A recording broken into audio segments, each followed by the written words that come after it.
जिवंत देव, जो पवित्र प्रभू येशू ख्रिस्त याच्या नावाला धन्यवाद देऊ. पौलाचे गलातीकरास पत्र याचा 3रा अध्याय पहिल्या वचनापासून वाचतो. अहो बुद्धिहीन गलातीकरांनो, वधस्तंभावर खिळलेला येशू ख्रिस्त ज्यांच्या डोळ्यापुढे वर्णन करून ठेवला होता, त्या तुम्हाला कोणी भुरळ घातली आहे? तुम्हाला नियमशास्त्रातील कृत्यांनी आत्मा मिळाला किंवा विश्वासपूर्वक ऐकण्याकडून मिळाला, इतकेच मला तुम्हापासून समजून घ्यावायचे आहे. तुम्ही इतके बुद्धिहीन आहात काय? तुम्ही आत्म्याने प्रारंभ केल्यावर आता देह स्वभावाने पूर्णत्व मिळू पाहता काय? तुम्ही इतके दुःखे सोसली, हे व्यर्थ काय? ह्याला व्यर्थ म्हणावे कसे?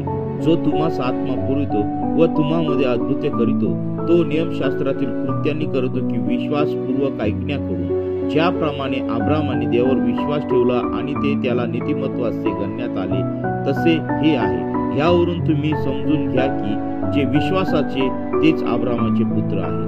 वाचलेले वचन देव बापा आशीर्वादित करो.